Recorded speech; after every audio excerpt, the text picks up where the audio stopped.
Hello everybody, this is Ben with Swift English. So now we're going to take a look at TOEFL Speaking Task 2, Campus Situation. Alright, so with this task, you're going to have some audio directions. They'll say something like, an astronomy professor has written about lights on the campus in a university newspaper. You have about 45 seconds to read the letter, begin now. So they'll give you either 45 seconds or sometimes 50 seconds if you have a bigger paragraph, and you're going to be reading this paragraph, so it's going to usually come with a title, the paragraph itself, and sometimes, not always, there could be a signature at the bottom. So what do you want to do here? So before this reading section of Task 2 Speaking even begins, on your piece of paper, your computer paper that they give you during the exam at the exam center, or if you're taking it at home in the home edition, on your whiteboard, what you want to do is write R for reading notes on the left side of your piece of paper and L for listening notes on the right side of your piece of paper.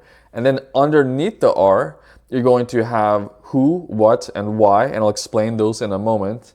And underneath the L, you're going to have M and W, or W and M. The order doesn't matter. And we'll get to that in just a moment as well. Okay, so let's focus on the reading notes here. We have 45 seconds or 50 seconds to take good notes. So here, you want to always check the signature first to see if there's a person there. So usually, if it's a person who's requesting a change, there'll 100% be a signature. So in this case, it's an astronomy professor. They've mentioned professor of astronomy. So I'll write that down for my who. Astronomy professor or a professor of astronomy in a short way. Okay, got it.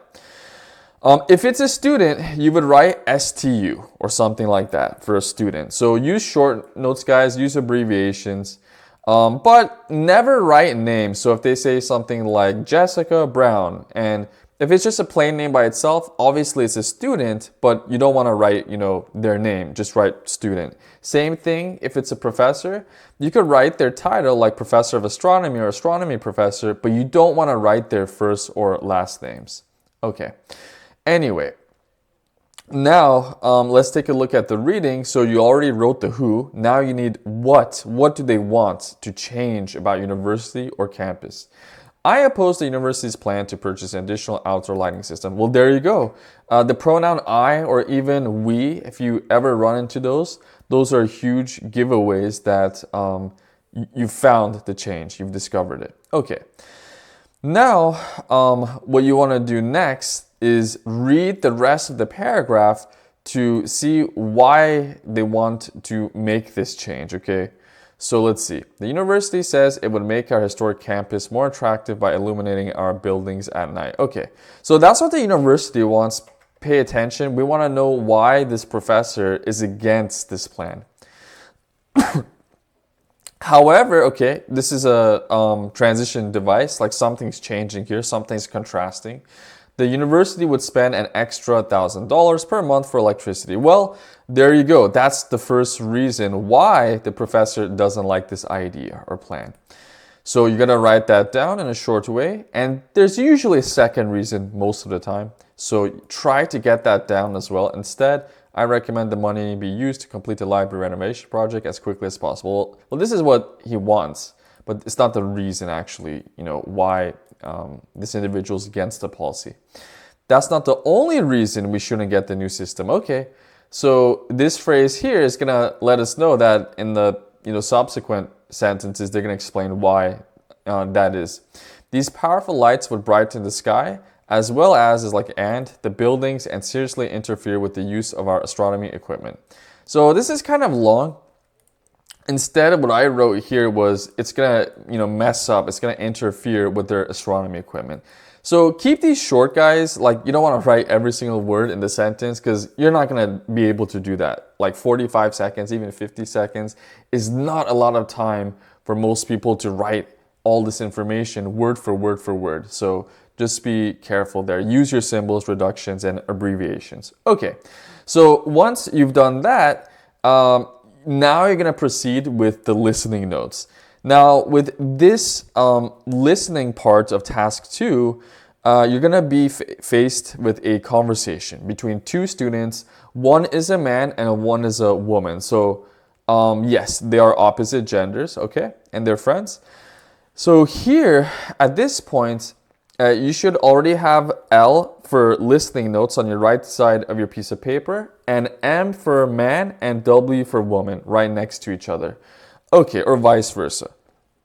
Now, step one here, and tip one for the listening part, really, you want to identify the important person who reacts to the letter or announcement, okay? One of these individuals is going to show some kind of reaction, an emotional reaction, an emotional response to how they feel about the information in the letter or announcement. So let's see.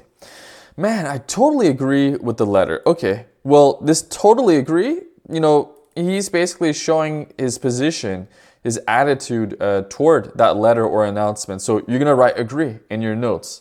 So if these were your listening notes, L, right, for listening, and M for man, W for woman, I have my agree right there. Okay.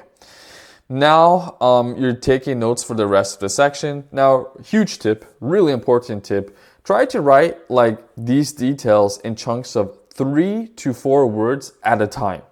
3 to 4 words at a time.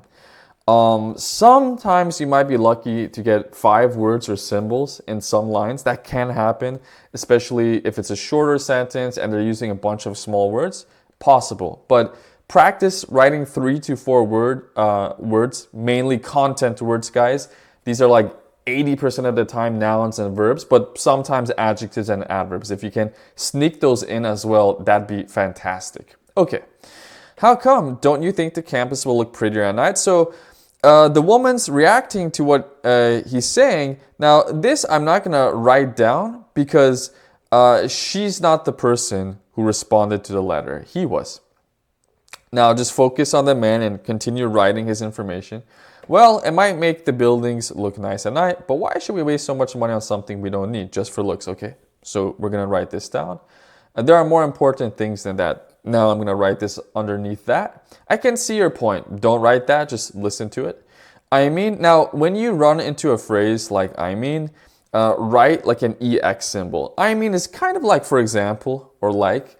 They want to kind of get into specific details here and usually mention some kind of example. How long has the library project been going on? So write down library project, right? EX, library project, LIBPROJ.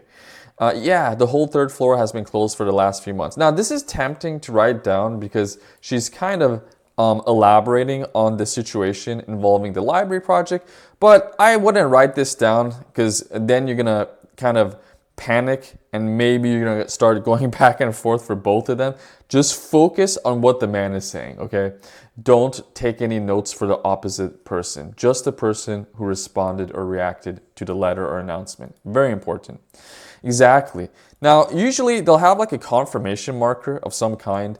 So if the same person or the other person, if one of them is going to introduce the second reason that was mentioned or discussed in the announcement or letter, they'll usually use words like exactly, right, so, and then they'll kind of move to that point. Or they might use another word or phrase. So pay attention to it.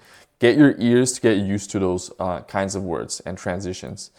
And just last night, I had my astronomy class with Professor Heinrich, so that would be one line for the second reason. He told us something that was really totally disappointing. We're going to write that down as well. We've been tracking a comet all semester long, and he says that if the university plan goes through, we won't be able to see the comet through a telescope anymore. Common mistake a lot of test takers make. If they hear like a complex sentence like an if sentence, although sentence, when or while sentences, sometimes they ignore them. They're like, oh, it's too long.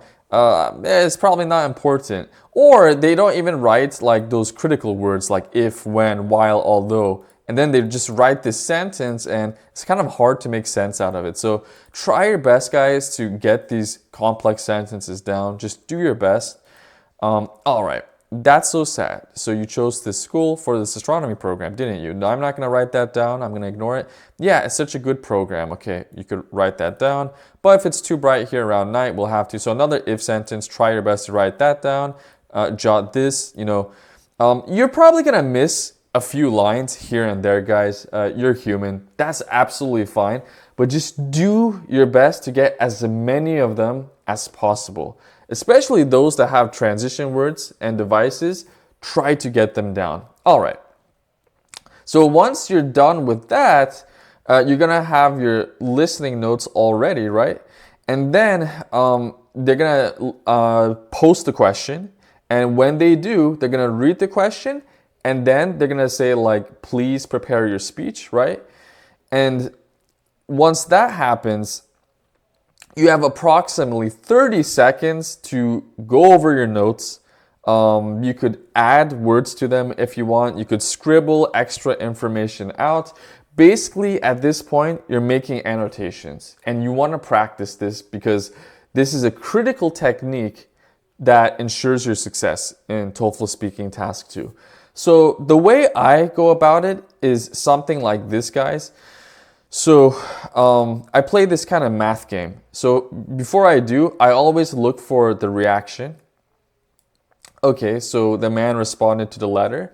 And then here, I'm going to tell myself that I need 2 to 3 sentences combined from the information about my first reason, and another 2 to 3 sentences combined when it comes to information from my second reason. Okay, let's take a look at this and let's get rid of that stuff.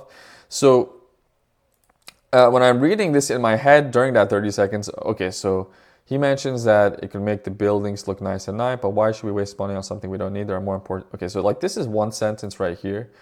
More important things than that. That's another sentence. For example, the library project. There you go. 1, 2, 3. And last night, the astronomy class. So I had astronomy class with the professor. He told us something disappointing. Okay, that sounds like a sentence.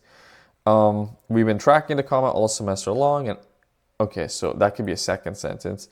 If the university plan goes through, we won't be able to see the comet through the telescope anymore. Okay, and that's another sentence. And I want to show you one last one. So here we actually had one more sentence. In this case, I guess it could have been considered as 4 sentences. So if it's too bright at night, we'll have to look at pictures of the comet in the textbook and the professor will be disappointed. Done. You know, something like that. All right, so you want to practice combining your lines, and then when the time's up, they're going to give you 1 minute to speak, and then you're going to try to read off your notes to, you know, obviously get through this task. So this is a question, explain why the man agrees with the professor's opinion. Okay, so let's see here. All right. We're going to come to my PDF right now.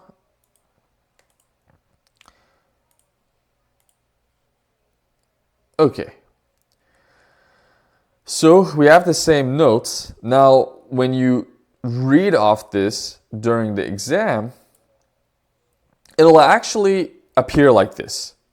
So your reading information, as I mentioned, is on the left side. Your listening information will be on the right side. Or you could place the listening information underneath your reading information. That's fine too. A lot of test takers do it that way as well.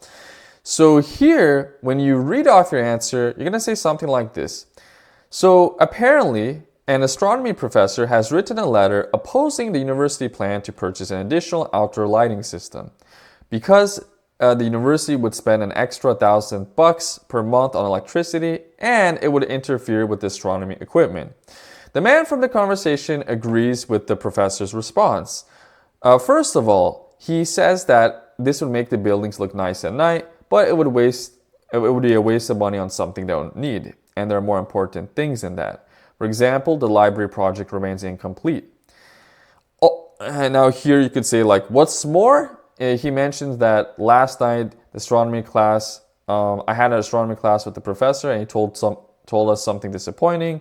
We've been tracking a comet all semester long, and if the university plan goes through, we're not going to be able to see the comet through the telescope, and if it gets too bright at night, we'll end up looking at pictures of the comet in the textbook, and the professor will be disappointed as well. Done. If you still have time, you can add a conclusion at the end, and you would say something like, for these 2 reasons, the man supports the professor's view. Now, I went a little bit slower because I wanted you guys to be able to understand me. I didn't want to mumble that much. I did have some stumbles, but yeah. So that's the gist of it. And I'm gonna show you, if you do it right, what your ideal response would look like. Okay. So here, if you can memorize something like this, so apparently, that's an excellent way to really ease yourself into the response.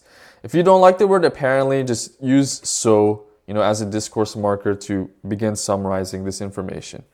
So you're gonna mention the reading information first. So this was the astronomy professor, right?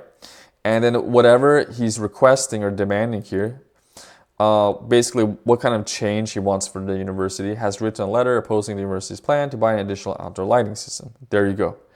Now, if you can, guys, try to add the reasons too. There's usually 2 of them. Just do your best. Because it costs them a ton of money per month on electricity, and it would interfere with the astronomy equipment.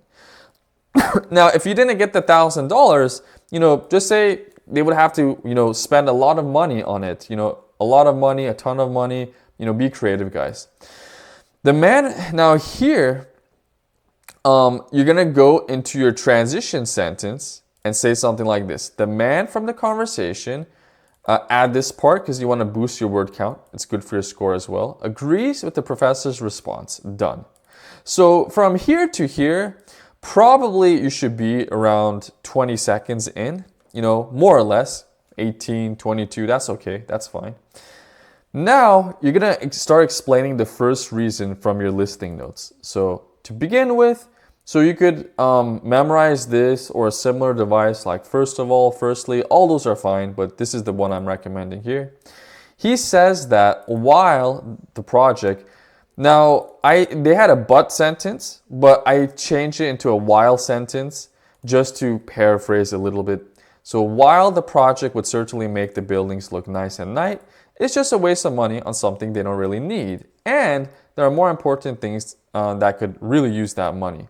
So you can see I'm reading this information from my notes basically. So if I did, it would sound something like this. Now that part where they introduced the school library project, what about the school library project? How long has that been going on? So here, if you put an EX symbol where you heard that you could say for example, any of these devices here. He points out that the school library project still isn't finished. And now I'm going to go into that second reason. Here, yeah, you could use secondly, you could use also, you could use plus, on top of that. All these are fine. I like to use what's more this time around because you're showing off a contraction. So in writing, normally we would present this phrase as what is more. But here in spoken English, we say what's more, okay? What's more, he mentions that last night, and you could see, I don't want to say says that again, that would be kind of repetitive, so change your verbs too. He mentions that last night he had astronomy class with the professor and they've been tracking a comet all semester long. Try to include contractions anytime possible. However, if the university plan goes through, they won't be able to see the comet through the telescope anymore. So yeah, that was what I mentioned earlier. And if the sky is too bright at night, that means that the class will have to stare at pictures of comets in the textbook. This is an advanced contraction. So this is not one you'll learn in English institutes usually, but it's basically class will. Now you don't have to be that technical with contractions, but I like to show them off for you guys so you learn a little extra English too. For these 2 reasons, he supports the professor's view on this matter. So optional conclusion at the end, guys, if you still have a few seconds left, instead of just waiting for task 3 to begin, why not just slap a little conclusion at the end and call it a day? What this does is it shows complete control of your response. That's excellent in the eyes of the examiner. And you're boosting your word count, which is a small aspect of your response as well. The more words actually, the better. So when you do this for these 2 reasons makes it clear you're referring back to the 2 reasons you already summarized and then showing the professor's opinion on that, because that was the who, right? The person who wanted to change something about university. So if you enjoyed it, just like, share, and subscribe, and I'll see you guys in the next one.